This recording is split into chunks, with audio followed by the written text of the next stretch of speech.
Hi, everyone, and welcome back to Big Blonde and Beautiful, the podcast. If you're new here, I'm your host, Kara Howie, and each week I pick a piece of media with fat representation in it, and I talk about the positives and negatives, and in the end, I say whether or not I think it's positive or negative.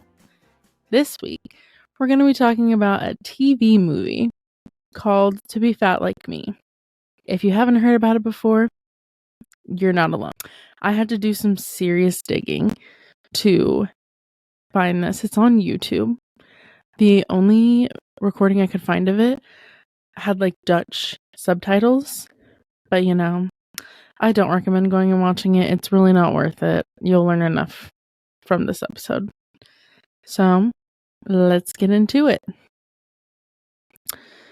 For our synopsis, a slim teen, played by Kaley Cuoco, faces ridicule and harassment while posing as a 250-pound high school student for a documentary film contest. This movie premiered in January of 2007 and stars Kaley Cuoco as Allie, and she's who we'll mostly be focusing on today, her and another girl named Ramona. As I said, this movie is about basically Allie puts on this fat suit and records interactions because in her brain, fat people are just lazy and they just need to eat better. It's the whole calories in, calories out. She doesn't take into account anyone's financial situation, race, gender, genetics, none of that. She's just like, you need to eat better and exercise more, and ta-da.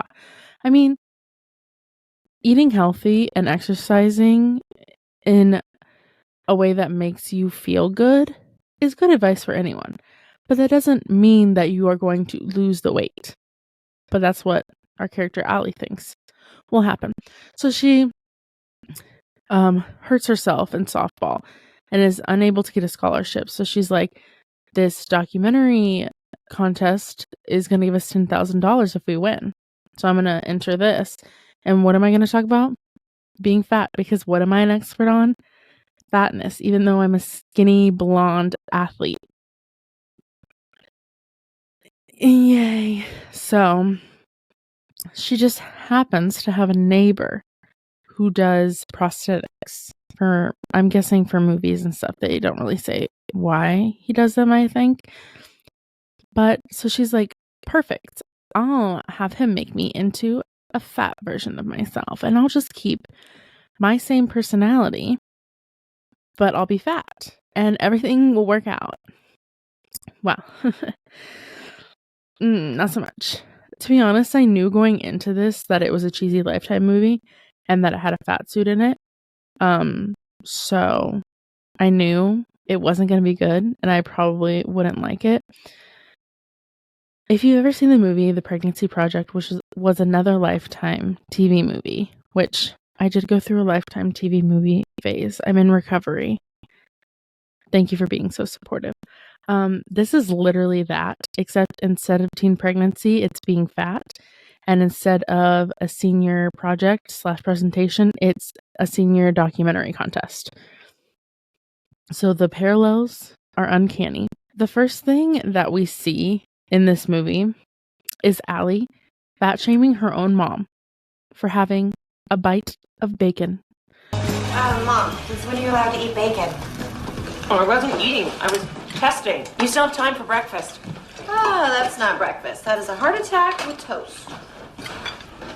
Fine, but a shake is not going to be enough to get you to lunch. Hey, I have a great idea. How about you not tell me what to put in my body and I'll just ignore what goes into yours? We learned that her mom did suffer with some health issues due to her diet, but she's just so unnecessarily cruel to her.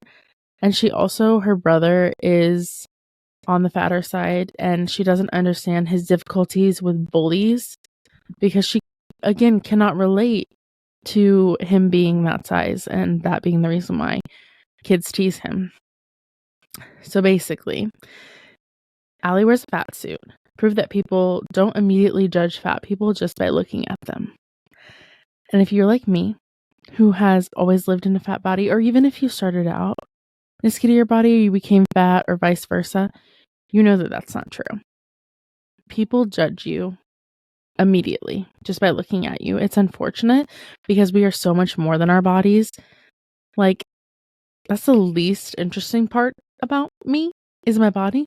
So, but people do that. It's a very human thing to do. I've been guilty of it myself. When she begins this documentary endeavor, she is sure that you just smile and are nice and pleasant, and that people will eventually look past the fact that you are fat and realize that you're a human worthy of respect and kindness. Which I have a bone to pick with that immediately, because why should I have to be this bubbly, upbeat, accommodating person all the time just for you to deem that I'm a human being worth being even just a normal amount of respectful towards? That's ridiculous. People have bad days, people have good days. I'm not always in a good mood. I don't always want to be Miss Smiley and go around making skinny people's days better.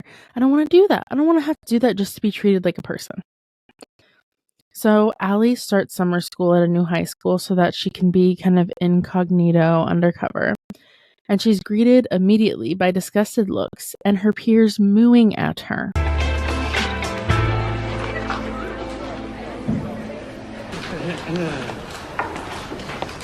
Hey, cool shirt. Moo.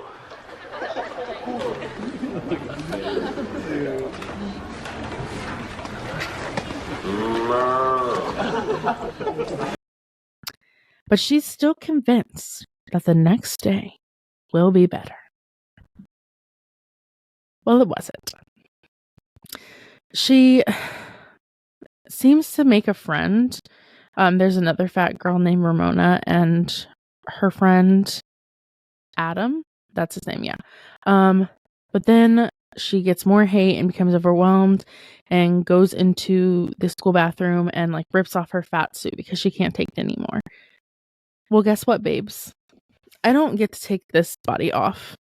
This is what I look like. Even if I were to be like, I'm gonna get surgery or I'm gonna like do something drastic to lose weight, it would still take time for that to happen. So I don't get to take this off. It's just part of me. She does, however, decide to continue doing this project after she talks to the teacher who told her about the documentary, and then she hangs out with Ramona and Adam. After Adam leaves, Allie and Ramona, they go shopping. If you've ever been a fat person and gone to a mall, you know that our choices are very limited. It's usually like a Torrid, maybe Maurice's. That's about it. And then you can go in the skinny people stores and maybe look for some accessories with your friends. But they go to one of these stores and they are greeted by a rude sales lady who tells them they should shop somewhere else that carries their size. Allie confronts her, and Ramona and then Ramona and her leave feeling like amazing, empowered. And so then Ramona decides that she's going to confide in Allie and sort of just tell her what it's like to be her. Ramona tells her that she's been the fattest person in school since grade school. Relatable. Always been super tall. I've always been fat. Kids used to call me Bigfoot in school because I was like in grade school. Because I was bigger than literally all the boys in every way. And I was definitely the fattest kid in junior high and high school.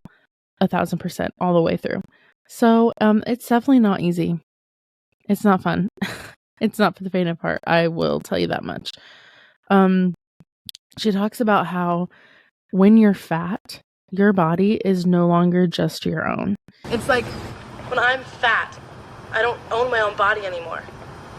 Everyone else has a right to an opinion on it. Like, what is that about?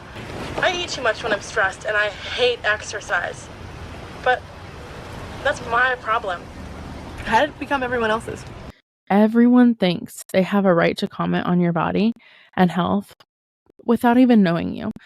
And this really hit home for me because it's so true.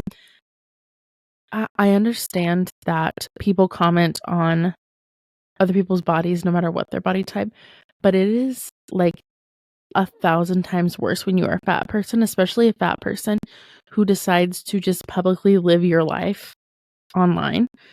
And I understand some people are going to think, well, then just don't do that. But like, why should I have to hide to make you more comfortable? To make you stop commenting about my body? I shouldn't have to do that. It's ridiculous. People really love to give unsolicited health advice to people like myself, and I didn't ask for it. I didn't want it. And if I was going to ask for it, why would I ask some random troll on Instagram or TikTok about my health who doesn't know me, doesn't know my medical history? Like, you don't know anything about me. So after this whole talk, she continues the experiment. She still thinks that, and she says this is a quote, personality and persistence will trump pounds. And like I said, why should I have to have the most like personality to be treated like a human being? I shouldn't. And to top all that off, she is still fat shaming her mom, like relentlessly. It has not eased up. It is honestly at an all-time high. It's so bad. So Allie decides to hang out with Ramona and Adam again, but they go to a bowling alley this time. And this time, a boy dumps a drink on Allie while they're teasing her about her weight, which causes her prosthetics to start to fall off. So then she is forced to reveal her secret to Ramona and Adam. And obviously, for good reason, Ramona is very upset because she has confided in this girl thinking that she was another fat girl who could relate, when in reality, Allie has been lying to her the whole time. And not only that, but she's been making a project out of hanging out with them. And let me tell you, if I was Ramona, I would never talk to Allie again. Because I am not a project. I'm not an experiment. This is my real life. So, yeah, it goes bad. It goes very bad, very quickly. To make things worse, though, yes, it gets worse. Allie's mom finds her recordings of Allie saying that she is scared of becoming her mom, that she's basically disgusted by her. She doesn't understand how she could do that to herself and to the family, that she hates her. And then screams horrible things at her about that, like saying that she hates her and they're super fatphobic. And immediately her mom locks herself in her room and is crying, because I would too. And Allie's like, Mom, I'm so sorry, I didn't mean it. I'm like, you said it like 2 seconds ago. Roll back the clip. Look, my mom in this thing, that's my complete worst nightmare. This is so gross. I mean, how did she even stand it? Shut that off. Is it true what you said? Are you ashamed of me? No right saying those horrible things. Oh, I had every right because they're true. True, you want the truth? Fine. I hated that you were fatter than all the other moms. I hated the fights I got into at school defending you. I hated how scared I got when you got sick. That's enough. You make me afraid of my own body. Stop you know it. how twisted that is? Look, I might not be ashamed of you, but you should be. You just said that. What do you mean you didn't mean it? You can't. I understand that you regret saying it immediately, but also, like, it's just saying I'm sorry is not gonna change anything. Your behavior is not changing, despite the fact that you're seeing that fat people are treated differently because of their size. Make it make sense. So, once they've gotten what they can from the documentary, because obviously now Ramona and Adam know that she is not fat, and so it kind of puts a damper on them continuing the project, Allie decides that she is going to go to a party with her peers that know her and see how they treat her, because they like her as skinny, athletic Allie, but will they treat her the same if she's fat? Which, honestly, I just think is kind of stupid, because if you really had an interaction with them, they would realize who you were, because it's just a fat suit. You're like, your voice hasn't changed. You're still, and it's a bad fat suit at that. Surprise, surprise. But she goes there and she finds out that they would treat her differently and they don't like that she's there. And like they say things behind her back. And this boy Michael that she likes throughout this movie, he's still friends with these people. He kind of shares their thoughts on this, and yet she still is with him at the end of the film. They're still together. They're dating. At the end of the film, unfortunately, we learn that Allie has not really learned anything. She's still very prejudiced towards fat people. And she's honestly just decided that her brother, Ramona, and kind of her mom are worthy of being treated like a person by her. And even with her mom, there's still contingencies. She's like, but you still need to do this and this and this to prove that you are worthy to me of being treated nicely, which is insane to me. But not surprising, because it was very obvious that she wasn't really learning anything. She wasn't... Okay. I think that she recognized that she was wrong, but at the end of the day, she decided it doesn't directly affect her. It affects people that she loves, but not her specifically. So she isn't going to care enough to continue to put in the work, which is unfortunate, because I'm letting you know, if an issue affects someone I love, even if it doesn't, even if it's like, the genocide in Gaza, I care deeply about that. That is so horrible. And I will continue to share things and boycott, even though I know no one affected by that. Nobody. But this is just a human issue. So I truly don't understand people who can see an injustice, even obviously genocide compared to fatphobia. You can't compare the two. But how do you not care is what I'm getting at. I will never understand that, because it is just embedded in me to care about other people the same way I would care about myself. The ending is very anticlimactic. The very last thing that Allie says is, the world will tell you who you are until you tell the world.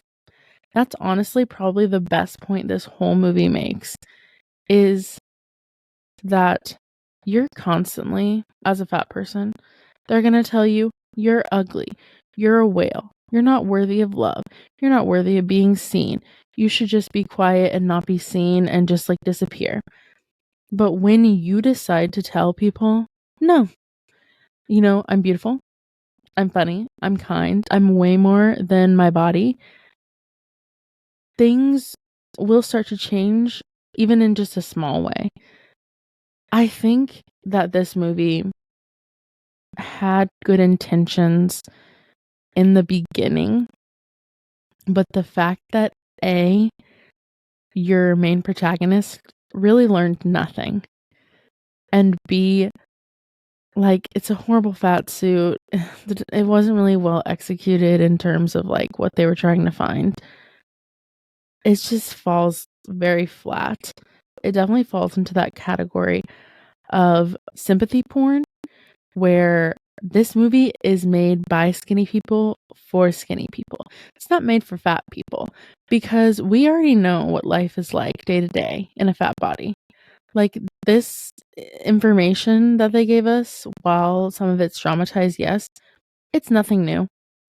We know how we're treated online and in person, and it really sucks, and we don't need to see a movie about that. We really don't. So it's definitely by skinny people for skinny people. It's not for people like me. Truly what we need is, we've gone through these stages of fat suits. We still use them, but they were mostly used for comedic purposes back in the 90s, early 2000s. And now we have fat suits and just narratives like this that are oh, I feel bad for fat people, they're treated horribly. Oh no, but what are we gonna do about it? I don't know, I guess they should just lose weight. It's sympathy porn. And both those types of movies are not made for us. There are so few movies that are uplifting or that just don't mention a person's weight. It has nothing to do with their character. They just happen to be in a bigger body. And that's just life. We just happen to be in a bigger body. So why can't we see more narratives and more characters like that? That's really what I would want to see. So before we get into my final thoughts, I wanted to read some comments. I was actually surprised when I went on Letterboxd, and most of the comments were, I think I found maybe one kind of fatphobic comment. Mostly they were all like, yeah, this is bad. This is bad. Many of them said this. This one says, had to watch this in health class. Wish I hadn't. There were quite a few that said that they had to watch this in health class. I'm like, I'm so sorry. That would have made me feel like garbage had I had to watch that as a high schooler. I hope that you are not a bigger person and that didn't hopefully scar you. Oh God. This one says, if my friend's face started peeling off in big chunks, I would scream like I was in a horror movie.